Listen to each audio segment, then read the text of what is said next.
હતો, શા માટે હત્યા કરવામાં? હવે જો સરખેજ પોલીસ સ્ટેશનની હદમાં એક હત્યાનો ગુનો નોંધાયો છે. હકીકત એવી છે કે આમાં જે મરણ જનાર છે શિવ કરીને છે, ડુંગરપુરનો છે અને અહીંયા નોકરી કરે છે, નાની મોટી ઘરઘાટીનું કામ કરે છે. એમણે જે આરોપી છે સુનિલ, એની પાસેથી ગઈ દિવાળી વખતે 2 લાખ રૂપિયા ઉછીના લીધેલા હતા. ત્યાર પછી જે આરોપી છે એ અવારનવાર પૈસા માટે ઉઘરાણી કરતો હતો, પરંતુ આ જે મરણ જનાર છે ફોન ઉઠાવતો ન હતો. એના કારણે ગઈકાલે 10:30 વાગ્યાની આસપાસ એ લોકો બોપલ ગયેલા અને ત્યાં એમણે જે મરણ જનાર છે એનો મિત્ર નારણ કરીને છે એને જઈને કીધું કે તારો મિત્ર ફોન ઉપાડતો નથી તો ફોન લગાવીને પૂછી જો ક્યાં છે. તો એના મિત્રએ ફોન કરીને પૂછ્યું તો એ વકીલ બ્રિજ નીચે બેસેલ હોવાનું જણાવ્યું. એટલે આ આરોપી સુનિલ, જયેશ અને એક કાયદાના સંઘર્ષમાં આવેલ કિશોર, એ 3 જણા ત્યાં ગયા.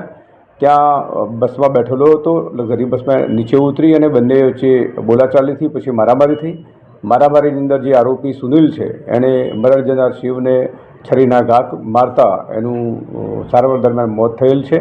આ કામે જે મદદગારીમાં સુનિલની સાથે જયેશ હતો એ અને સુનિલ બંનેની પોલીસે ધરપકડ કરી છે. જે કાયદાના સંઘર્ષમાં આવેલ કિશોર છે એ પકડવાનો બાકી છે. આરોપીઓની જે ગુનાહિત હિસ્ટ્રી જોઈએ તો જે સુનિલ લક્ષ્મણભાઈ ખોખરિયા છે એના વિરુદ્ધમાં જુદા જુદા પોલીસ સ્ટેશનોમાં મારામારીના અને લૂંટનો એમ કરીને 5 ગુના દાખલ થયેલા છે. જે એની સાથે જયેશ છે એને વિરુદ્ધમાં 3 ગુના દાખલ થયેલા છે.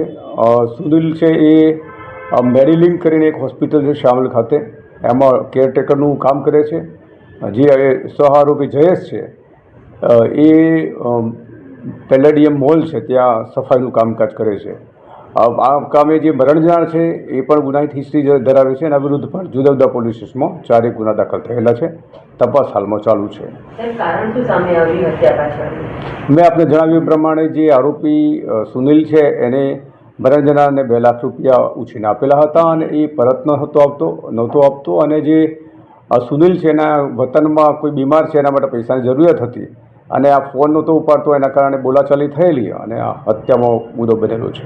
બનાવ બન્યો એમાં ઘટના સમયે શું થયું હતું? આ બસમાં બેઠો હતો, કોણે હુમલો કર્યો, કોણે છરી મારી, કોણે પગલી રાખ્યો, એ શું બોલો? આમ એવું છે જે જે જગ્યાએ બેઠેલા હતા વકીલ બ્રિજ નીચે, ત્યાં લક્ઝરીનું સ્ટેન્ડ છે, ત્યાં આ બંધ બસમાં બેઠેલો હતો. પછી આ લોકો ત્યાં આરોપીઓ પહોંચતા એ નીચે ઉતરેલો અને પછી બોલાચાલીથી એ દરમિયાન જે આરોપી છે કાયદાના સંઘર્ષમાં આવેલ કિશોર અને જયેશ બંને એને પકડી રાખેલો અને સુનિલે એને છરી વડે ઘા કરતા 3 જેટલા ઘા કર્યા હતા અને એમાં નજીકમાં સરસ્વતી હોસ્પિટલ લઈ જતા ત્યાં મૃત જાહેર કરેલો હતો એને.